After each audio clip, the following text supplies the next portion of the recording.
We here. Yes. Hello, everybody, and welcome back to episode 75 of the 6ixYardBox podcast. We are 3/4 of a century there, Blake. That's insane to me.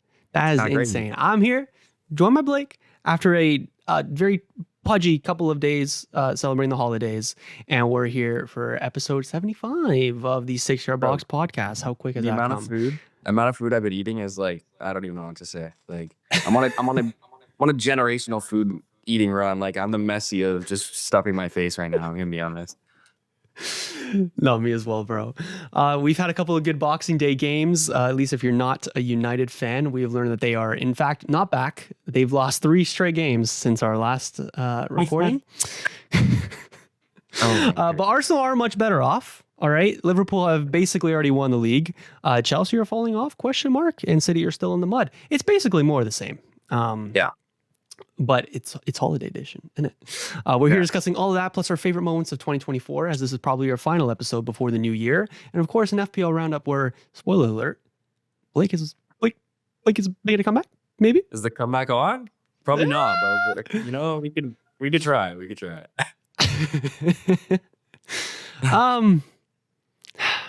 Tell me, babe, about your holidays before we just shit on my team, innit? No, because honestly, the best part of my holidays is usually Don't say the best part of your... Okay.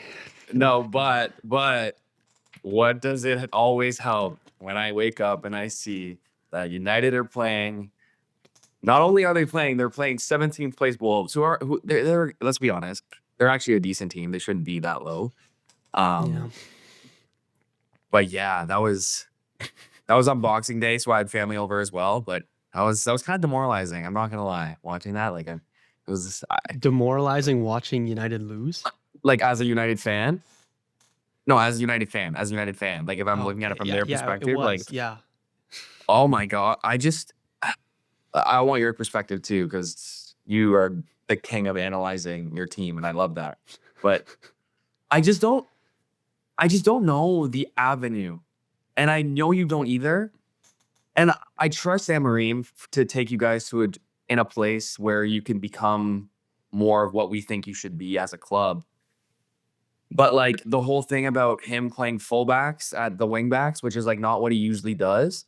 But he has to because you don't have the players. Like I think it all comes back to a player's problem. Like that's just the biggest 100%, bro. This is the one thing about United that like actually I can accept, right? Is that the more we lose, the more drastic the changes will have to be. You know what I'm saying? Like, I think with Ten Hag already gone, it's kind of obvious that this is the players.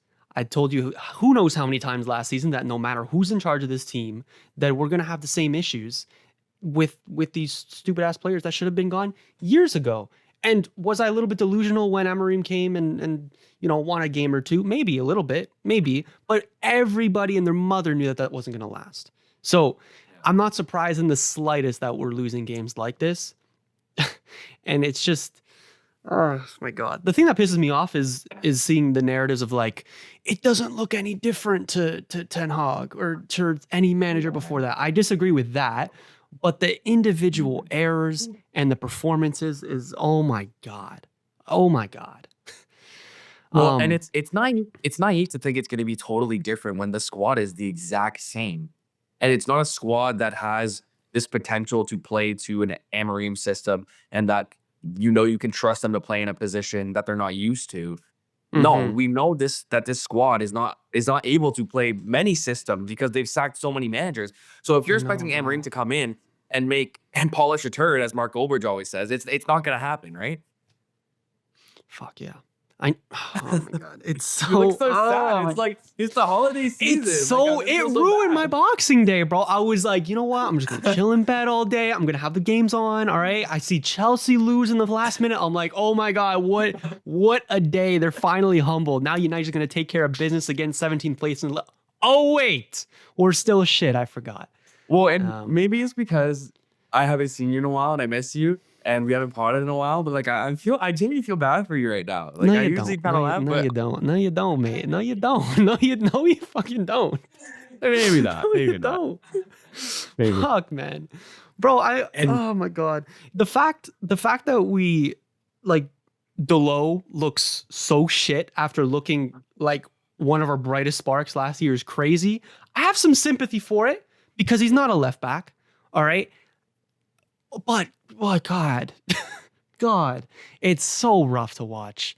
And what about that Bruno red card? Is that, again, like, I don't really fault him, but I don't know. It just adds to my narrative. So what do you think? It's a silly challenge. It happens, ironically, because of Delo. Instead of losing taking it on his left foot, taking it up his flank, he cuts back on his stronger foot, plays a shit pass to Bruno, who then has to overcommit and then tackle the player. We were in possession for that moment, you know? Like, oh my God. I heard from somewhere, I don't know if this is 100% true, but this is a crazy stat. United haven't started a Premier League game with a left-footed left back since Sergio Reguilon, back from over a year ago.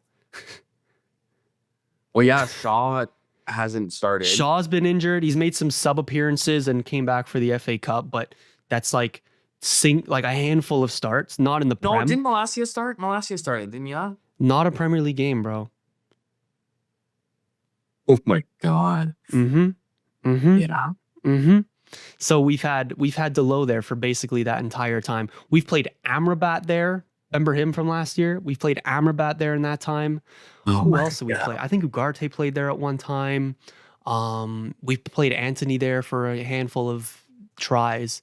Yeah, it's crazy. It's even crazier when you actually watch United and every attack they're going down the left flank. What are we doing? Especially on the right side where you have Mazraoui and Ahmad right there. It's so frustrating, man.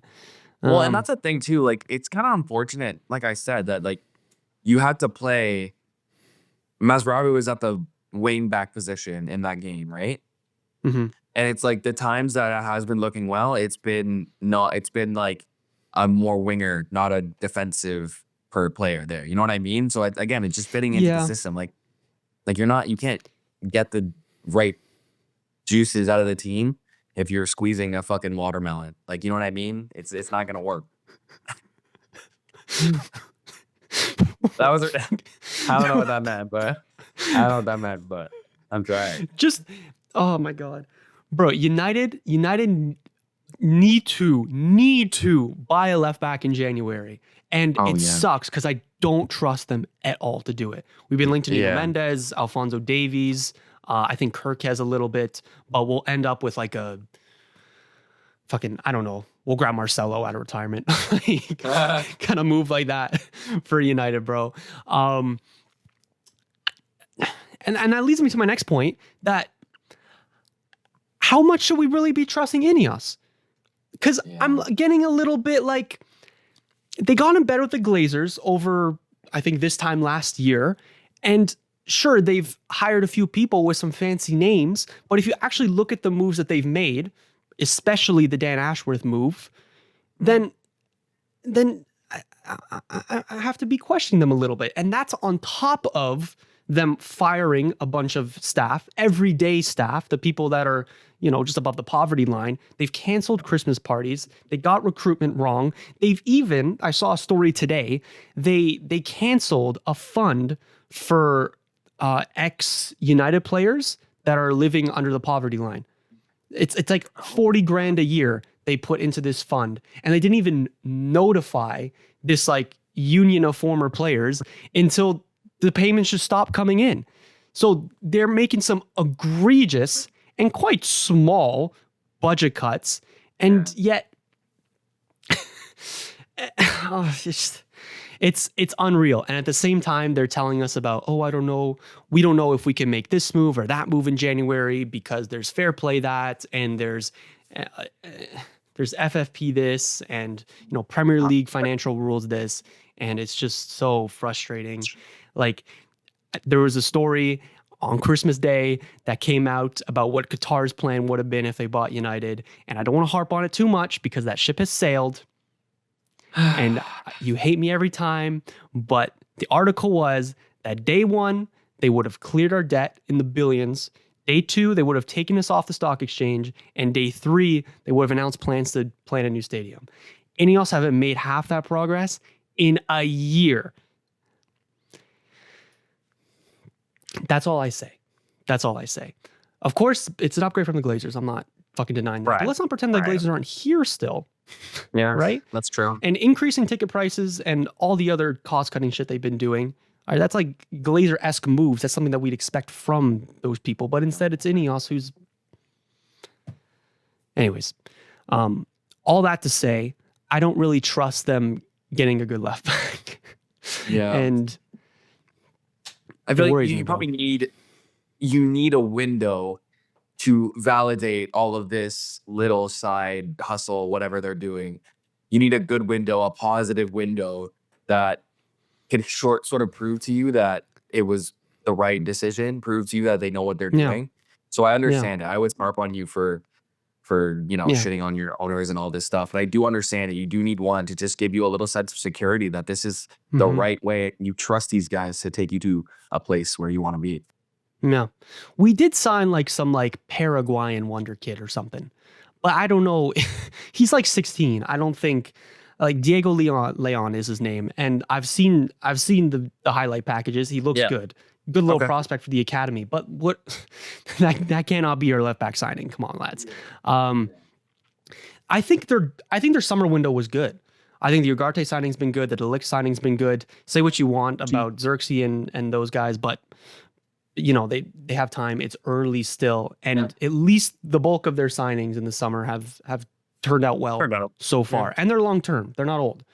But at the same time, bro, I was saying back in the summer that we should get a left back. I was harping on about Milos Kerkez, and now they're back in for Milos Kerkez. Only now they'd have to pay double or triple the price he would have had to in the summer. So it's moves like that where it doesn't seem like they're future proofing that much, and now we're paying the price for it, isn't it?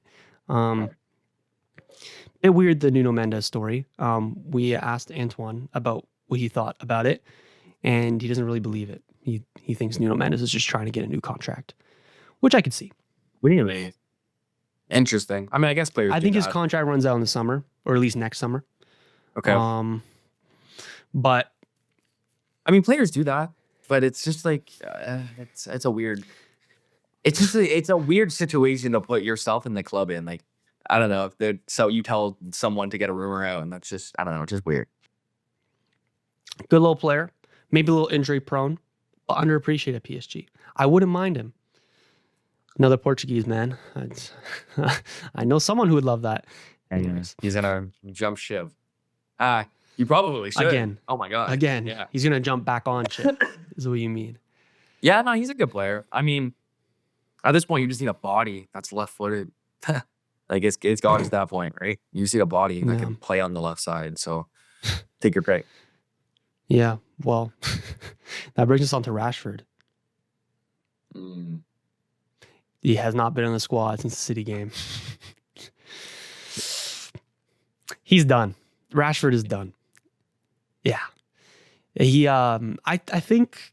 Yeah, since we potted, he came out with a story saying that he's ready to leave. He wants a new challenge. That seems like ages ago at this time, but he hasn't been in the squad since. Ruben was asked about why that is. Ruben said if he's still not in the squad after 4 games, then you take what you want out of it. It's pretty obvious what's happening here. Rashford doesn't want to be here anymore, and if he's one of those, if he's gonna be like that, then fair enough. Then good riddance. Whatever. Have fun in Saudi. I don't care. It's a little sad because he has been here since he was a little kid. A lot of good memories under him, but a lot of bad memories too. And the thing with Rashford was that he had moments. I mean, this is about a lot of players, but he had moments of literal brilliance. I think a lot of people look at him as a guy that was supposed to be not like Martial, he was supposed to be, but a guy that you just didn't really see ever falling off and just continuing his trajectory from 2019 and all this stuff. But in the latter stages of his career, what he's become is just an on his day guy. On his day, he can do this. It was always just thinking about moments in time of his career that he was really good, And on his day, yeah, he can do that. But that consistency has always never been there for him. So it's unfortunate. It really is. Yeah. And the way he's going out too. But yeah, I obviously I don't have the connection to him that you do. But to me, it's just like this is just something that I needed to happen. So yeah, it's sad, but it's just it's a microcosm. This time 2 years ago, we were arguing between him and Saka, dude. Like that's how the most frustrating thing, if he had just been a straight up flop for the past couple of years and it's time to move on, then fair enough. We know it. The most frustrating thing about Rashford is that we know he has it. We've seen him have it. He's had world-class seasons. He was in Ballon d'Or conversations 2 years ago. And now, we're ready to take 30 million for him for someone to just take him off our hands. And then there's the stories of him going out, partying. There's all the stuff about his PR agency, put out this puff piece and do this good deed to, I don't know. He just seems like just a brand more than a player. And he seems to apply himself more off the pitch in his extracurricular activities than on it. And it seems like he's kind of given up around United over the past few years. And that's quite sad. Well, that's just what you need gone. Like, I get it. It's sad, but just this is what you needed. Like, you needed someone to drop him and just say, that's it. Like, that's how you get change. I know. We needed a sacrificial lamb, yeah. But yeah. The worst part about this is that he's not the only one. That's the thing. Yeah. The worst part about this is that now he's dropped, we're still losing, and fucking Rashford FC is going, this is why we need Marcus. This is why you can't drop Mark. And we said the same thing with Ten Hag, right? You get Ten Hag out, everything will be fine. You get Rashford. The grass is not always greener. We got rid of 2 problems. Great. There's 30 more. Yeah. These times with United is kind of numbing because you just knew already how far you were, but it's just yet another reminder. We've talked for 18 minutes about United. Is there anything else to say? Because I'm ready to move on. I got nothing, dude. I got nothing. Just like you. Fuck, man. My club over to yours, bro. Weird, because we won, and I just sighed. But I know. Yeah, we haven't been on since the Saka injury.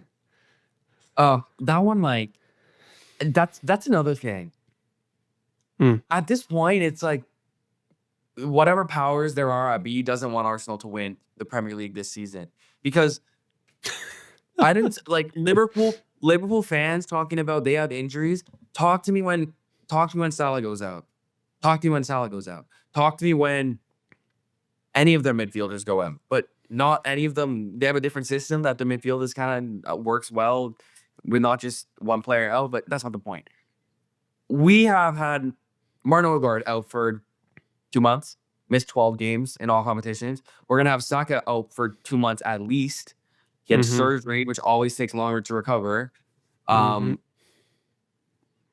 it's like, what are we supposed to do? So, man, I remember at the start of the season where I said the Champions League might be our best way forward. I still think that's the case because he's going to obviously miss probably just a one round. Probably just a round of 16. Yeah, maybe back for the second leg, but we'll see. Also depends if you get the bye. If you don't get the bye, then I know I'm cross my fingers that we stay in the top 8, but we'll see. It's just unfortunate because you even saw it in the Ipswich game. We had trouble with low blocks the entire season, and it was another case of that again against Ipswich. We got the 1 goal in the first half. It was a great move. I kind of like Marcelli on the right side a little bit just because he's doesn't have to cut in. So we can cross the ball quicker, you know what I mean, on his right foot. Yeah. But the issue is with Saka not there, that bit of directness and that bit of precision is totally gone because Trossard and Martinelli just don't have that.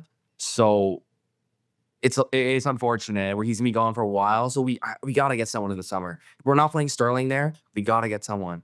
And I thought it was a striker, and now it's a winger. But if we just address this in the summer and didn't buy 35, he's only 30 actually, didn't buy 30-year-old Sterling who's been out of form, out of favor in every other team he's been to, I don't know. It's unfortunate. And yes, we won, and Havertz scored. But what did I say about Havertz before too?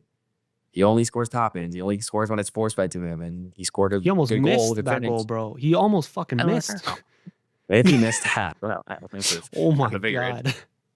But yeah, it's just unfortunate, and it's gonna be hard without him. Like, we just gotta go. Like I said, there's injuries. We have to be good enough to just do it without our best player and our best attacking player in the squad. So it's unfortunate. It is unfortunate. I think you got 2 months. You just need to survive, right? I think, how are your fixtures for the next 2 months? Outside the Champions League, like in the Prem. I think you have United coming up soon. In the FA Cup, and then Newcastle in the League Cup. You have a North London derby. You have Villa at home. But beyond that, it could be much, much, much worse. Actually, never mind. You have City at home, which maybe in a month's time won't be won't be as bad. Scary. Yeah, I know, it's always scary. Okay, so you don't have the easiest fixtures, actually. Yeah, you just have to survive. Yeah. I think this time for Arsenal is like, Martin Odegaard legacy games right here. Can he be option number one for a legacy game against Ipswich? I'll tell you that. He did not play well, in my opinion. You don't think he played well? I didn't watch the game. No, he didn't. He just misplacing a lot of passes. Like, he was out of position a couple of times. Just decision making. He just did not control the game like I wanted him to be honest. Well, shit, that's not a good sign. I actually like your performances haven't been bad since Saka went down. You had a good performance. You had a good performance against Palace, and you had a good performance against Ipswich. And no, those aren't the hardest tests at all. But you're still going to be by far and away the better team in most, if not all, of your games. No, absolutely. And I still think you should win. Absolutely. But it's just a fact that I'm just not trusting any of these players to score. Like, no one can score by themselves, and Saka could do that. And I said this before. That's it. Like, no. Trossard, I can tell you last time Trossard scored in the league. And then everyone else needs to be forced to fed the ball in an open chance, which is usually how things happen. But Salah is going to run down the wing and cut inside and score you a wonder goal. Mm-hmm. Excuse me, Cole Palmer is going to do the exact same thing. And that's how these players and these teams win championships, win Champions Leagues, win the Premier League, because they have these magic makers, these consistent magic makers, because any player can make a moment of magic on their day. But the consistent magic makers that's how you win titles. That's how you grasp moments when the pressure's super big. So we don't have that right now. We have to lock the F in and try our best to deal without it. But if we're good enough, and if we're the team that Mikel Arteta proves and has showed and tried to prove that we are over his tenure, then we should be okay. We should survive. You should be. Yeah. And then, March, you get a little run going when Saka comes back. I still see the vision. So you're saying still zero chance you come back against, like, in the league? No, I didn't say that. I said, like, there's still 5% chance, or like maybe 10. Because what was it? What were they saying on the broadcast? In 97, United were like 13 points up on the league, and at this stage, and Arsenal came back and won, or something like that. Fucking Roy Keane injury, man. That CDM, such a crucial role. Koiri, man, sucks to suck. See how I know that, man. See how in tune with my club's history. That's low-key ball knowledge. That's low-key ball knowledge. Isn't it? Yeah. So are we saying that Gabby Jesus' form is Fugazi? He's one of those players, though. On his day, he is one of those players. But can he have his 2 months? I hope so, because he did it before. Like, people forget very quickly. This guy was winning Premier Leagues with City as the main striker. Like, obviously not. He wasn't Holland, but he was. Well, I mean, the year after Aguero left, they kind of played no striker. So I don't know about that.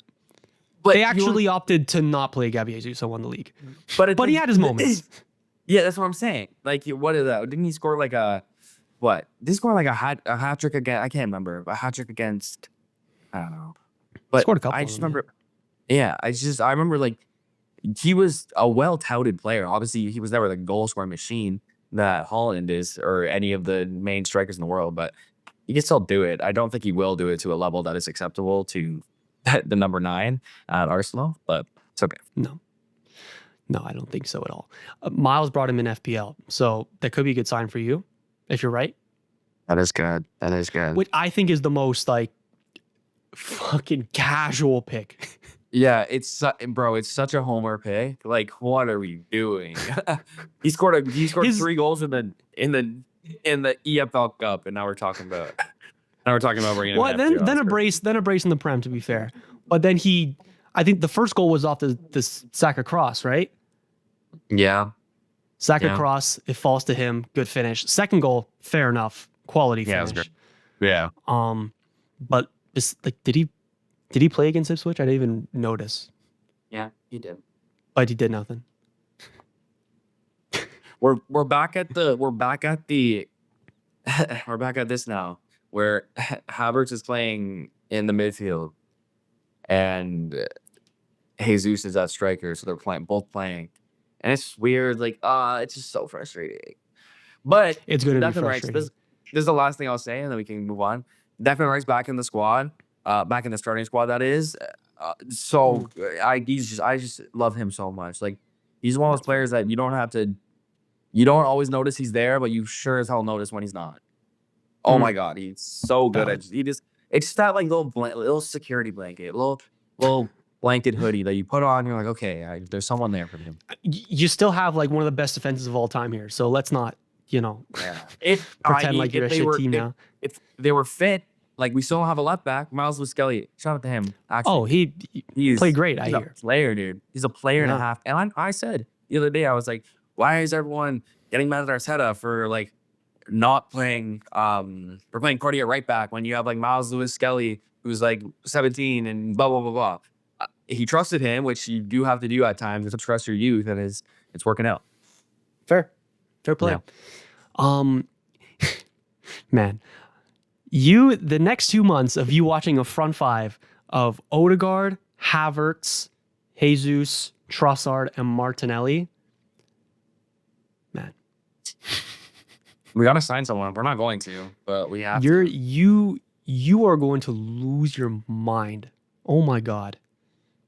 That's why I'm kind of happy that like if this injury was gonna come, I'm a little happy it came now because maybe it'll pressure them to make a signing. You know what I mean? Yeah. Maybe this will be the fire under their asses that they realize that their team isn't perfect, and Arteta like, I don't know if it's his, stubbornness or it's the board not knowing what to. I don't know. I don't even know. But hopefully this can light a fire and just show them that they need to sign someone. I agree. But, bro, you can never trust your teams with making moves in January. Unless you're Chelsea and you're willing to spend $200 million a window regardless of the season. We signed Aubameyang in January. Did you? Oh, I forgot about that. How much was it?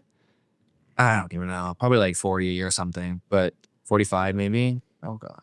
Yeah, we signed Bruno in January. It's not impossible. Yeah. But it's just like the boards never allow it. Because fucking budgetary reasons and all that complicated shit. Yeah. Anywho, man. Oh, well. Okay. Do you want to go the blue Manchester blue? Let's go blue Manchester. And one more to say. They're pretty they are indeed still stinky.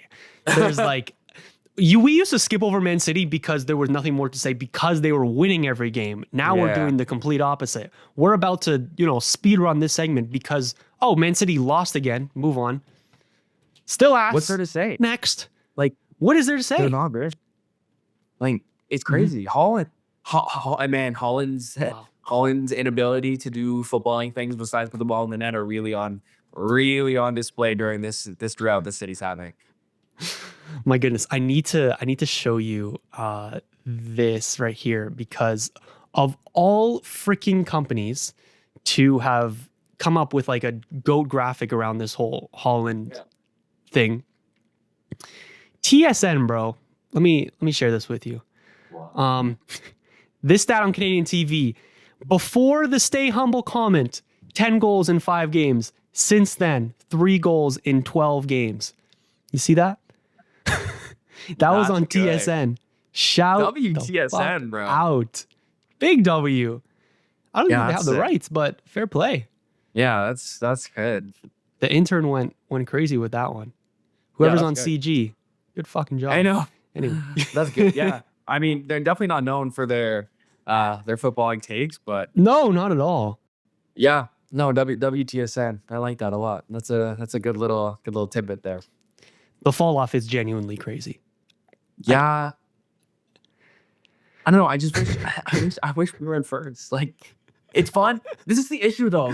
Yeah, it's great, but I think Liverpool fans will be feeling the exact same way. It's still amazing to see them lose because it's just hilarious. And I used to pray every night before going to bed, waking up. Please, can Burnley take points off City? I hope. But I mean, I can't enjoy it to the fullest of my heart because Arsenal is not at first. So it's like. It's kind of irrelevant, you know? Like, I'm not competing with them anymore, but Liverpool are now freaking amazing. So it's just unfortunate. Oh, you're just numb talking about how bad City are now. Like, yeah, I wouldn't be if we were in first. Like, I wouldn't be, but it's just, I've only seen to win a trophy. And I don't want it to be an EFL Cup. I want it to be a real one. It could be the Champions League still. You never know. Yeah. We'll see. We'll see. Pep Guardiola, I want to point this out. I don't have the press conference here, but his latest press conference, the one after Everton, literally slurring his words. Genuinely, I know Pep is known for like always going off the rails no matter how City's doing. But genuinely, bro, everybody listening, you included, Blake, like after this, go listen to his post-match press conference against Everton, and I genuinely could not understand him. It's bad. He sounds so bad. Like losing his mind. That was Pep's 499th game, and they're supposed to have something big planned for the 500th. Maybe they still do, but I'm hearing that the plans have been like big time, like cooled down just because of how terrible the situation has been. Yeah. I mean, good. They don't deserve it. They don't deserve any celebration. They've had enough over the past 7 million years. They can relax for a second. Yeah, and the charges haven't even come. The charges are expected in like a month or two, and that's gonna be crazy. If you have Arsenal still doing well by the time Saka comes back, you're on form. The City charges land. They get punished for whatever it is. You're having a great time in 2 months. Liverpool, you just got to get over this rough period. Yeah, exactly. We're good. How many points are they? They're like what? 6 points clear Chelsea, 9 off you.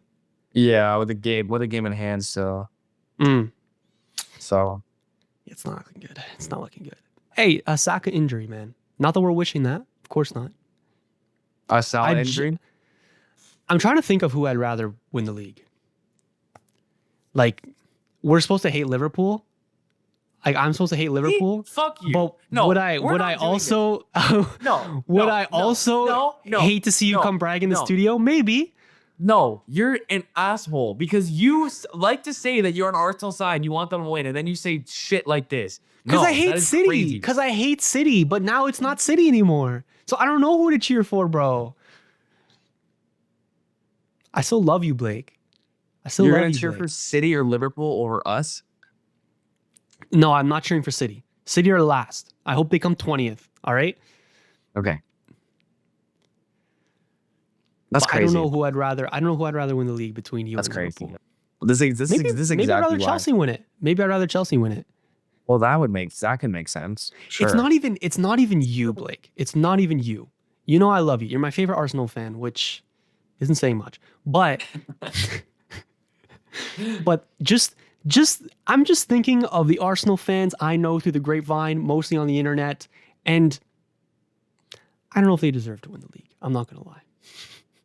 Oh wait, no, either they're annoying or in prison. Yeah, or just genuinely insulting my team viciously every week. Yeah. I wouldn't love to see that. Also, I was I was incorrect. It's 6 points. We're 6 points back now from Liverpool and they have given it. How many points are you back on Chelsea? We're up on Chelsea now because they lost this weekend. You're still up. Oh, right. And we're gonna get to that. Shit. Yeah. So you're back in second. Okay. So okay. Yeah. So it's not okay. And 6 points with the game in hand. Like that's just not too far away. No, it's not bad. Okay. Yeah. Okay. Bro, you're literally fine. I know. I mean, it's almost like our best player just got injured. His hamstring just snapped in half. But anyway. Okay. Shall we go to Liverpool? Yeah. Okay. Because there's literally nothing else to say about Man City. They're still shit. Moving on. Yeah. Salah has become the first Prem player ever with 10 goals and 10 assists before Christmas. They have next to no injury concerns from you. When I said he was going to fall off, such a terrible thing. Yeah, I said it too, bro. But then he got a fucking hair transplant. If I knew he was going to get a hair transplant, I wouldn't have made that prediction. I swear to God, that sounds ridiculous, but I swear to God. In August, he looked so washed, and then he came back a new man. I swear. If he had a receding hairline, I'm telling you, he would have half the GA. It's just guaranteed. Man, like, their whole squad is fit right now. They have zero injury concerns. Zero. Like, so annoying, dude. I know. And even when Alisson was out, like, you have the best backup in the league, some say. Which is, again, like, kudos to your depth. But it's like, if you're going to lose one of those players, I guarantee you asked any Liverpool fan, if they would have lost any player for a long period of time, they would have said Alisson over anyone else. Yeah, probably. Maybe Darwin or someone. Because you can just plug whoever at striker. Yeah. By the way. Yeah, I mean, one more to say, man. They go down early to Leicester. I go, oh, what's going to happen? They score right before halftime. So frustrating. And then they score right after halftime as well. And then Salah seals it late because, of course, he fucking did. You want to know the most BS thing ever in football? The most blown away, exaggerated, perverted narrative. The Salah Christmas curse. So bullshit. Have you heard of it? Am I supposed to know what that is? You don't know the Salah Christmas curse? I don't think so. Because he's Muslim. And he posts a picture of him and his family at a Christmas tree. Yeah. So people get mad at that. And that's because of religious reasons I'm not going to touch on. That's not my place. Yeah. But wait, he's Muslim, right? Am I right on that? Yeah. Okay. He is. Okay. But I think his wife is Christian. So then they celebrate both. What have you? Yeah, which is perfectly normal. Which is perfectly fine. We are not here to judge that, and we're not here to put any ill will on it. Some people have a problem with it. It's not our place. Yeah. But the thing goes that he always drops off in form after Christmas. He dropped off last year after Christmas, after he went to AFCON and had a bunch of injuries, and he was a shell of himself after Christmas last year. Same thing, if not the year before that. It was like 6 of the last 8 years, whatever it is, he's drastically fallen off after Christmas. And people say it's some weird juju after he posts that Christmas picture. But it's so bullshit, bro. It's so bullshit. I hope it happens. I'm sorry to tell you. But last year he did fall off after Christmas. But not because of the freaking Christmas picture, bro. It's because he went to AFCON, right? He played in an intense tournament. He came back to the Premier League all tired and shit. And then he got injured. And he kept having injuries after that. So it's not even like his performance dropped off. It's just obviously with that much football in so little time, then he's going to be tired a little bit, whatever, what have you. Same thing before that. Liverpool were just ass altogether. They didn't even make top 4 year before last. The year before that was another AFCON. So every second season he has AFCON. If he did have AFCON this year, I'd be going, you know what, Arsenal have a chance here because Liverpool won't have Salah for a month. And then once he comes back, he's not going to be the same player.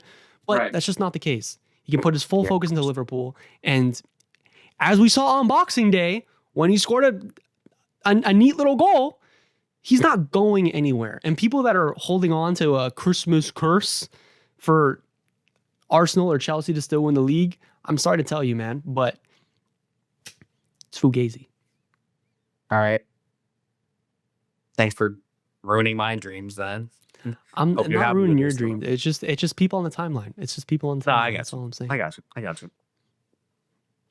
Bullshit. Yeah. Anywho, what is not bullshit is that him or Trent might leave soon. Yeah. Well, the Trent thing is just really interesting because that seems like it's been going on for a really long time. And now it's kind of feeling like it's actually going to happen. Maybe. It does. And I don't know how to feel about it because on the one hand, it's Real Madrid and, you know, you have to feel a certain way about a player wanting to go to Real Madrid. Who doesn't, right? But man, this kid's been at Liverpool since 2004. It's the same thing with Rashford. Like, all he's known is Liverpool. And it's not even like they're ass now. He's completely fallen off and he just wants to complete his dream move. Then, like, yeah, that I understand. But if you had asked me for all these years, who's one player that's guaranteed to spend his whole career in Merseyside, it's Trent Alexander-Arnold, bro. He's been Mr. Liverpool after Gerrard. Yeah, but this I just don't understand. I do, though. Like, imagine... You can imagine doing the same, like, obviously you're doing what you love, but being in a field where change is very welcomed and natural. And you have seen all these players go to different clubs and have success at different clubs. You've already done everything at Liverpool that you set out to achieve. You have a Champions League and you have a title. Great. Now imagine seeing all these players go out and win multiple league titles with different teams and Champions Leagues with different teams. And I get the sense, I understand his sense of wanting to try something new because this sport is just like that. It's so, it's radical. It goes up and down and it changes and people go to different places. So I actually really, really get it. And even like for me, like this is going to be stupid, but like acting, I can totally understand that. Like, you get stuck in the same thing and it's not super, you don't feel stimulated as much as you could in a different circumstance. Man, like, from my perspective, like I hate the Trent. I don't get it. Just stay. I hate it, bro, because I hate the notion of loyalty leaving the game. There are certain men who are just meant for certain clubs, and Trent is one of those guys. I'm sorry if you want to go spend a few years in Madrid. You're not allowed to, in my mind. I don't care. I don't care. You're supposed to be a Premier League great. I genuinely think he's the most talented, if not the greatest, right back the Premier League has ever seen. And he wants to F off to Madrid. Are they not satisfied? Do they not have enough? Do they need another Galactico to somehow beat a bunch of teenagers at Barcelona? I'm just... It's so frustrating, man. So we genuinely have the exact opposite viewpoint. Liverpool fans were pairing up Trent and Bellingham for years to try to get Bellingham to go to Liverpool, and now it's backfired so horrendously. Look, if I was a Liverpool fan, I would want him to stay too. Like I would be on your side. As an outsider looking into that fan base, I think it makes sense. I can understand it. But it's the fact too that Trent specifically has fallen short against Real Madrid so many times. Lost to them twice in the Champions League final. There's that iconic video of like him watching on all sad, and then it focuses on the Madrid players celebrating in the background. Like that classic video. There's the one of him fucking sitting down the tunnel with his silver medal.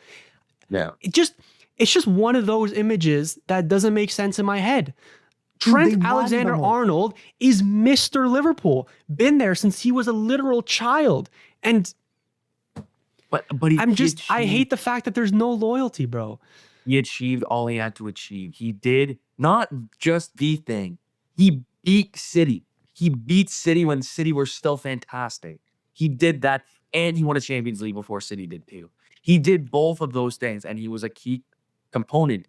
He was like... Going to take movie, you know, like these moments are written in history for him. I know, which only makes it more toxic that he's leaving. Oh no, man, no! It's the whole it's the whole Kawhi Leonard thing. It's not the Kawhi Leonard thing, but it's like you did your time here. You did the one thing you were set out to do. I can't blame you for going somewhere else and trying to follow your dreams. Do I think that it could backfire on him? Absolutely, it backfired on Kawhi. If he goes to Real Madrid, it's not a foregone conclusion that he becomes like the right back that leads them back to the Champions League. Not at all, bro. Not at all. So it could backfire. I think Trent's been like, I think Trent has been so disrespected by English media, even his own fans at times, because the narrative about him, like defensively, he's not the greatest like one-on-one defender in the world. Sure, obviously not. But the way that people have been diminishing his talent over the past couple of years, the way he's been getting disrespected, I'm like, no shit, he wants to leave. No shit, he wants to leave, because he's genuinely been so underappreciated in the last couple of years, especially. Yeah. But like, imagine Gerrard leaving Liverpool to go to Real Madrid. Imagine Frank Lampard leaving Chelsea to go to Real Madrid. Imagine Paul Scholes leaving United to go to Real Madrid. Imagine Messi, chasing his dream to go play for Bayern Munich, whatever. Like, certain guys will forever be associated with certain clubs. And the fact that not only is like the time is naturally coming to an end and he wants, no, they're still on top of the Prem and he wants to go, and it's not going to be a pretty exit. The fact that that's still happening it doesn't sit right with me, bro. It does not sit right with me. Okay, fair. It's not even like he's fallen off and it's time for him to go. They have a replacement. Okay. No. We can agree to disagree. We can agree to disagree. We do. Wait, can I bring up something like this, just a little random, not random, but a little wholesome, because I love it. Go on. I just want to bring up Chris Kamara, man. Oh my God, yes. Yeah. Oh my God. That was one of my favorite moments of this weekend. That's pretty much everyone's, but this is what I love. I love moments like this in football, where Chris Kamara was obviously had a lot of health problems that have affected his speech and his just like normal well-being. So the fact that Chris Kamara, a legend of the game, really so many fantastic moments. The fact that Prime reached out to him and we're like, hey, you want to come on the Boxing Day games? And the fact that he's at a point in his life where he can like speak at a really speak well and be a little, back to his normal self was absolutely fantastic. No matter what fan or what player you love the most, like everyone can come together and be like, Chris Kamara, what a moment, what a man. So happy for him. Yeah. I think Amazon Prime in general, like, kind of killed it with the whole Boxing Day coverage. I'm hearing a lot of good things about it. They've obviously covered some hockey games here in Canada, and it's been good too. Really good as well. I'm trying to think if they've covered anything else. Have they covered NBA? I know they've covered the NFL as well, and football. Those are good. Yeah, they get Thursday night football games. I think they will get NBA games as well. Yeah. So just really a fantastic moment. And Prime obviously did, like you said, have been doing a lot of good things throughout the sports, the many sports that they have rights to. But this is one of their best ones. Not gonna lie. Leave it to sport media students to bring this part up. Yeah. Yeah. Literally. I think the broadcast was excellent. God. Yeah, just love All right. I mean, with Liverpool again, I think they're going to win the league guaranteed. The Trent exit seems inevitable, but we have our gripes about that. Put it on the bingo card, either Salah or Trent leaves. I like that. More on that next episode. Next is Chelsea. We have the two London clubs, your two rivals, up next, and it's pretty good for you on both. Chelsea don't quite look unbeatable like they did a couple of weeks back. Not that they ever really looked unbeatable, but they won 5 on the bounce. They were looking really good for a couple of weeks there. But now they've got 1 point in their last 2, those 2 being against Everton and Fulham. This is what we call Shakesville.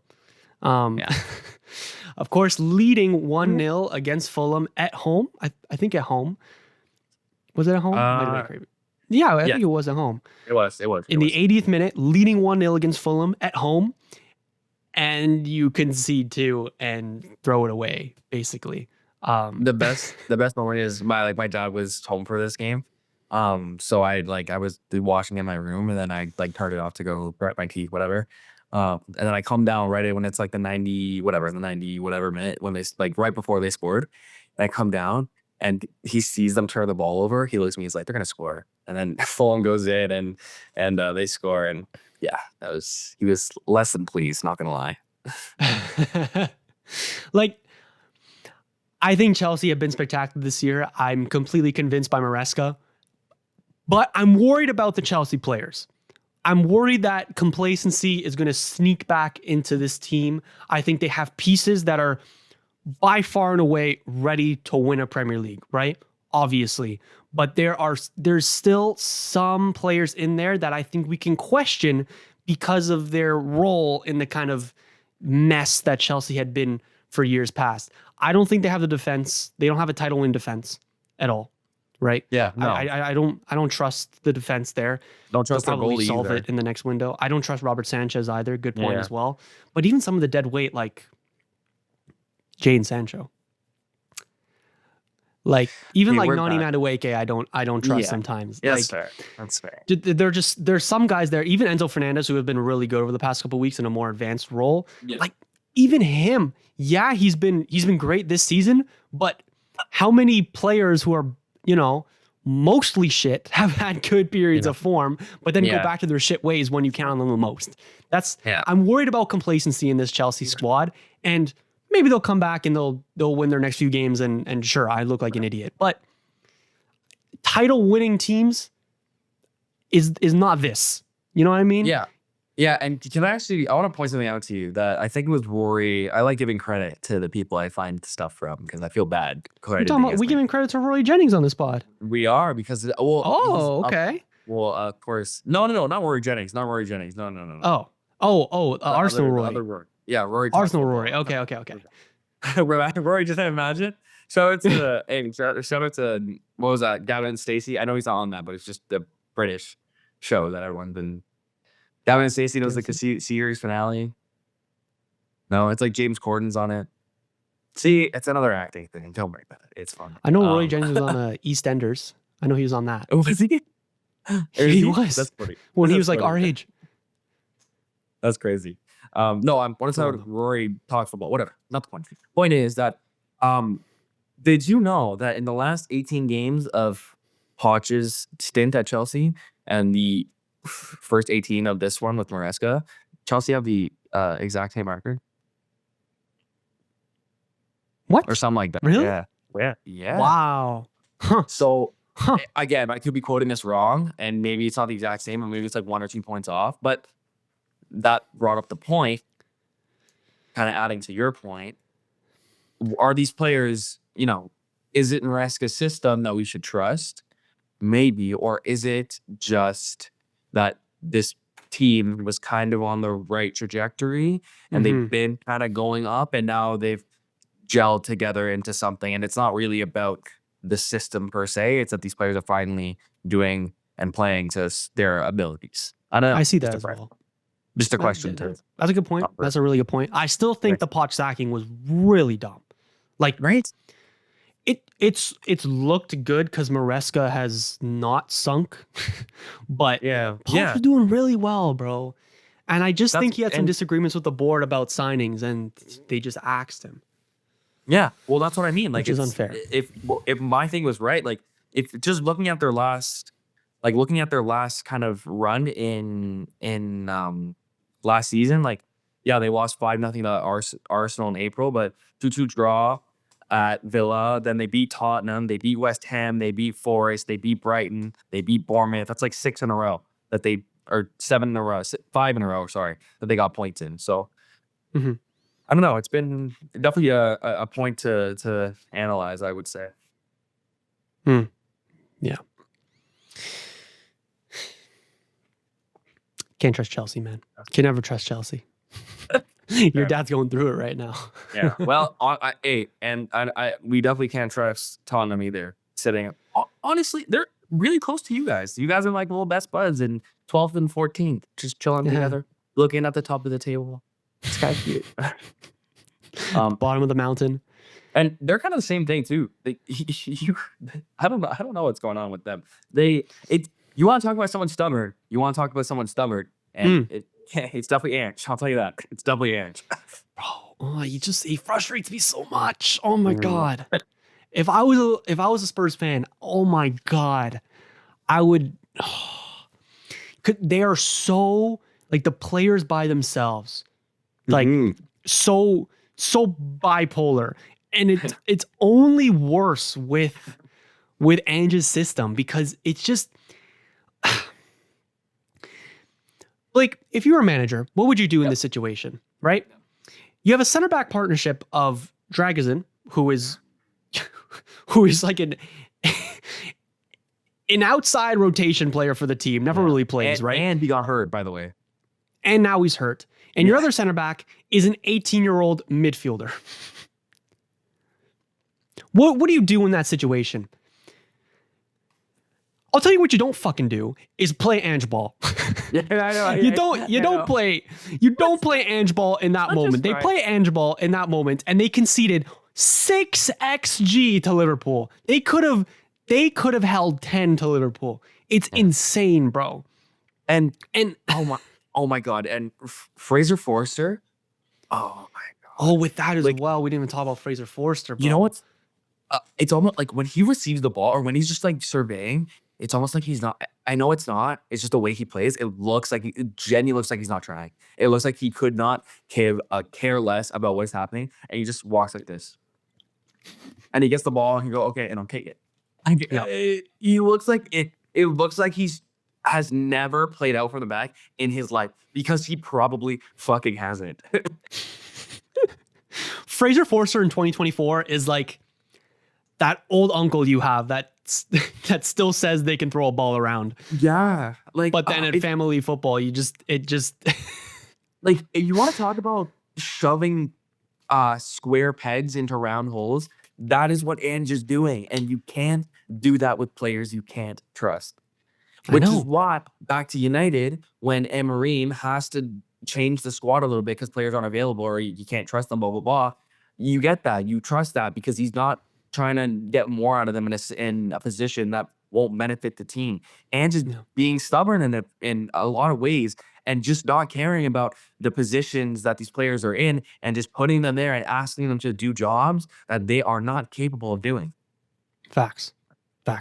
Like it's so frustrating. Tottenham had their first Boxing Day loss since 2003. Yeah. I know. Damn. So shout out Anthony Elanga. They lose away to Forest, who themselves are having like an insane year. Also, which Anthony we'll get Elanga, Callum Hudson-Odoi, and Noni Madueke, the exact same person. Like they're all like they're the same player. They're the same breed of player in my opinion. I'm sensing racial undertones in that comment, but we move on. No. What are you trying to say, Blake? I think they're the same. They got player. the same hairstyle, the same music. They got no. That's not what I meant. I mean, they play the same. I feel like they all post Bible verses on their IG story. Okay, that's enough. That's enough. I see what you mean because they have very similar play styles. Yeah. Be careful. Shut up. Okay, go. Talk your shit. All right. Shout out Forest, man. We'll get to them in a second. I have a question to you about that. Okay. But Ange, the pressure on Ange is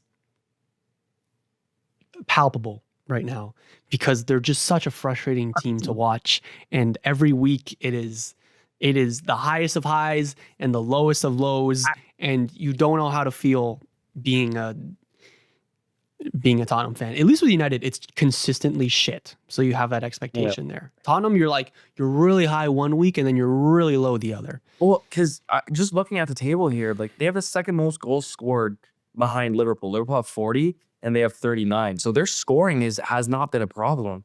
It's just it's the defense and they're playing out and it's all of these things that, like you said, it's just not working right now. Yeah. Does Ange survive this season? I think so. I think it would be silly to sack him because I'm still leaning that he gets sacked. But that's why I hate this. That's why I hate this culture around sports where like one season and it's always the manager's fault. Yeah, the manager's supposed to rally the troops and do things, but at the same time, when do you not just give him the trust? Like, if you're worried that every game is life and death, like imagine working under that pressure. It's like impossible, right? Yeah, I agree with you. I'm not saying it would be the right move to sack Ange, but I'm just seeing like the weather is telling me that it's looking pretty stormy for him in Tottenham in the next couple of months. Is what I'm saying. Fair. Especially if they still have defensive injuries and he refuses to work around them. Yeah. I might be on I'm on your side then too. I honestly do see a reality where he does get sacked, but I don't think he should. So fair enough. No, valid. Okay, and now I'll do the top 6. But I mean, if you're talking about the traditional top 6, it's looking very different in the Premier League right now. If you had told me in August that we'd have a top 6 of Liverpool, Arsenal, Chelsea, Forest, Newcastle, Bournemouth, well, I would have slapped you across the face. And I would have said Bournemouth is probably the mainstay in there, but other than that, yeah. Okay, buddy. They're like, bro, shout out them, bro. Shout out them. They're doing so well. I actually love it. It's so good. I thought did it hurt beating? You thought Dom Solanke would stop us, bro. Absolutely not, bro. We don't need him. No, bro. Genuinely, I look at half. I was about to say half of your squad. Jesus Christ. I look at half of this squad. Kluivert, Utara, Semenyo, Zabarny, Huijsen, Kirkes. That's like half the team. Unal as well. Half the team that genuinely would fit a top 6 side, like that you would even trust in some title challenging sides. It's shout out the recruitment, man. I think the one thing I think their striker has been like Evan Nielsen and Unal are both little Shakespeare, but other than that, I think the rest of their team has great balance. I think man, Iraola, I love that man. I love what he's doing, dude. But, yeah. You say Areola? That's West Ham's keeper, buddy. No, I said Iraola. Oh, Iraola. I thought you said Areola, like the keeper. No. Okay. No. Yes. No. The manager Iraola is doing very well. Yeah, Areola, man. Love what he's doing there for Bournemouth. Love what he's doing, coaching the team. Because I thought you got him confused with Arrizabalaga. No. They do sound similar, to be fair. They do sound very similar. Yeah. Kind of. Yeah. Okay, question for you, okay? So out of Forest, Bournemouth, Fulham, Newcastle, and Villa, who finishes highest?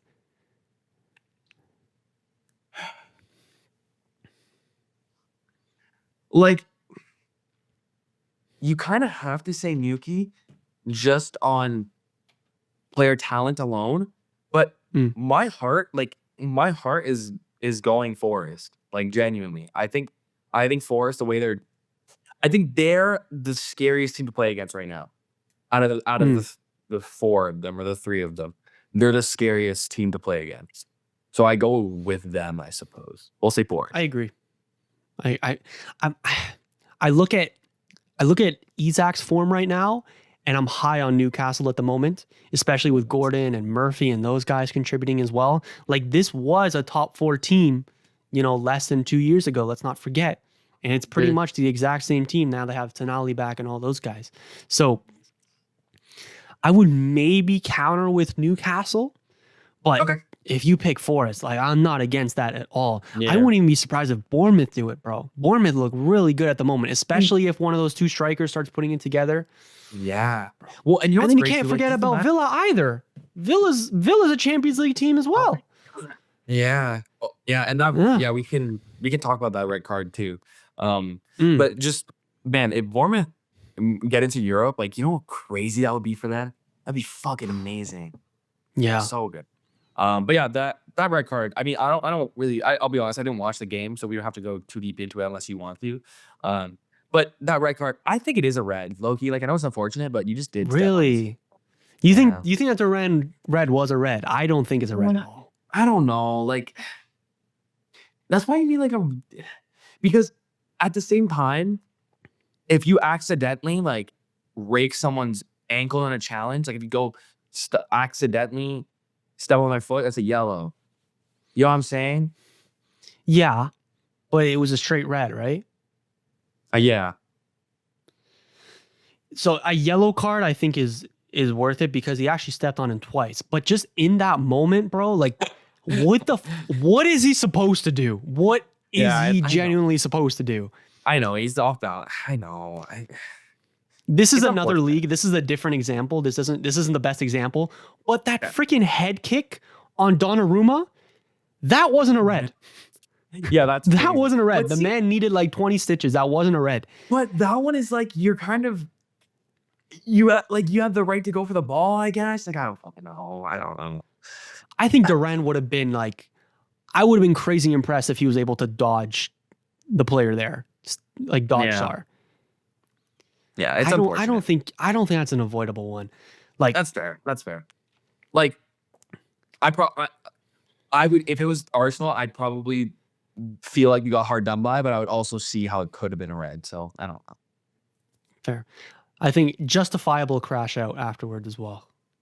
Yeah, for sure. Yeah. John Duran fraud moment? Question mark? No, he literally scored last week too. He's still scoring. He's still scoring. I know. He's starting over Watkins now. Well, in the last game, not the City game. I think he did, right?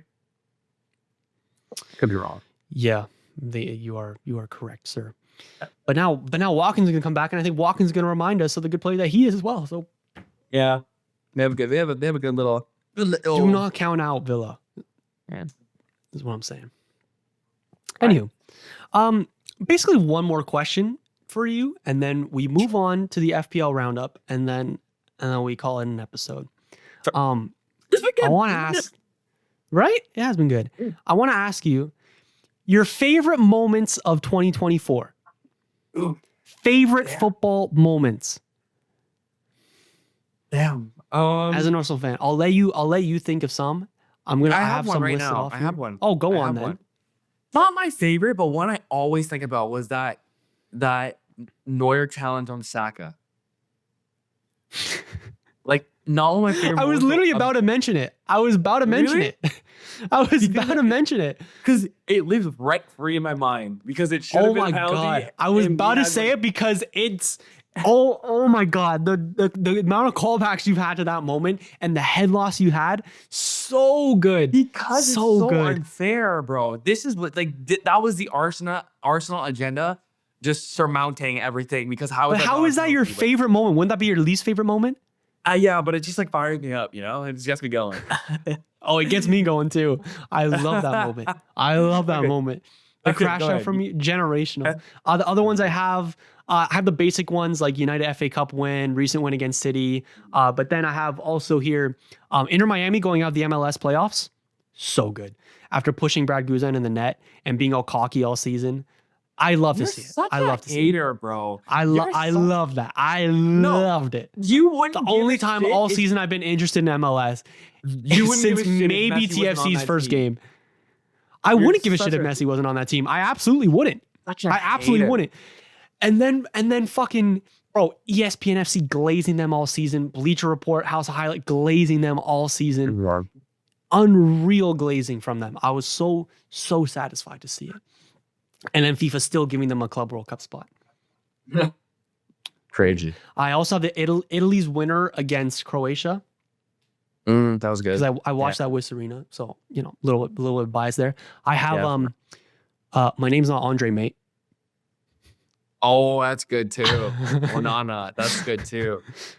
Oh, and then my last one is a little bit of a deep cut, but I have Mark Goldbridge's reaction when Crystal Palace beat us 4-0.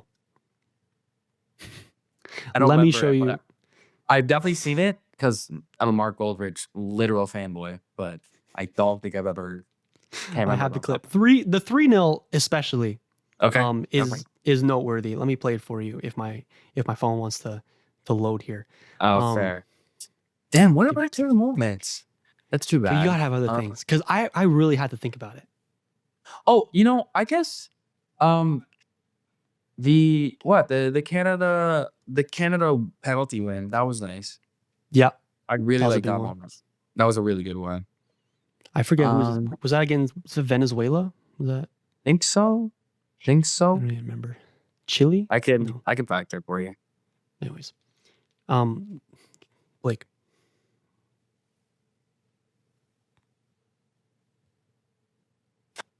We're just trying to get the things to load. I've had people saying that I've been noncing kids and all sorts. 3-0 to Palace.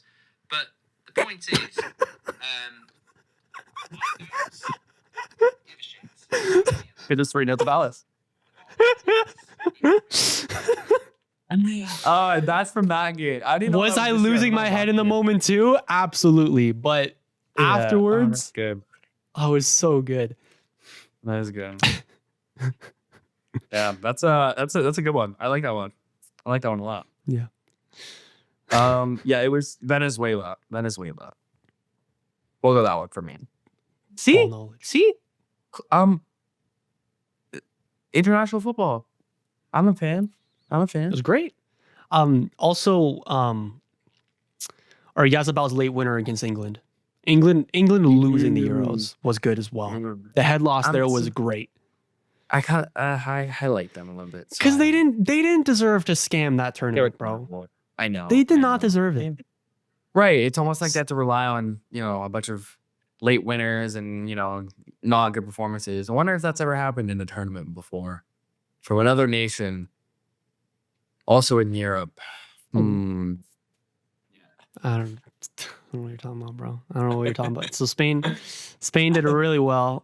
Shout out Spain. El Clasico was good this year as well. Yeah. Mm-hmm. You watched, right? The Champions League final was terrible. So yeah, that was a bad memory. Yeah. But overall, good year. I think City losing a lot has been a highlight. I'm not even capping. This clip with all the blood, like that's crazy. Yeah. It'll be there for ages. Yeah. I agree. Shall we go FPL roundup? Let's do it. You can take it away because your laptop's right in front of you. Mine's a little lower, so you can go ahead. All right. Oh right, I forgot you share it now. I forgot we're high tech in this bitch. Yeah. Shout out, dude. Man, here we go. Y'all, I think I'm just stupid. I don't know how the hell I didn't have. Why are you stupid? What? Because why did it take me so long to get this one player in my team? Like, what are we doing? Like, hey, bro, you won this week. Look, I know. So between all of us, between last and first was only 10 points. So a very close week in the 6YB League. Let's go to No More Mr. Rice Kai first because he did come last. And he does have Salah, actually. So big up him. I think now we all own Salah now after Blake finally caved. It was the people that are like that everybody owns that did well this week. Like none of the differentials really performed. Like Gabriel owned by everybody, Palmer owned by everybody, Isaac, Salah pretty much owned by everybody. And yeah, he got his goalkeeper pick wrong. I don't know why he would have trusted Onana. 5 at the back is an interesting tactic, Miles. But anyway, so strange. He's so strange. You are. Oh my! Wow, I didn't know you were that far back. Still, it's far. I know. Not even 1,000 points, Blake. I think there are some people that are still that are cracking 2,000 points. Okay, like what do you want from me? Like I've had a terrible year. Like I understand. I know. Just go to the rest of them and make sure I show that I won this week. In third place was Mr. Roll of the Deitch. And there's someone that sticks out here. He replaced Saka with Bruno Fernandes, and it didn't go that well. I think Bruno was the popular replacement for Saka that most people went for, but it backfired horrendously. That was a -2 with the red card, but he got his captain pick with Salah right. Palmer performed as well. Cunha, essentially a borderline criminal at this point with the way that he hasn't been banned yet. We haven't even talked about that. But what he's still bagging for me. What is that about? What do you mean? Like he should be banned at this point? Yeah, because I keep seeing that narrative online too, just because he's so good. Well, remember in the Ipswich game, Gary O'Neill's last game, Aït-Nouri got a red card, and then Cunha was seen like grabbing somebody, shoving them, and grabbing someone's glasses off their face. Yeah, remember that? So there's gonna be a ban coming for that, but it just hasn't come yet. Like a suspension So kind of thing? everybody's just waiting for the ban to come.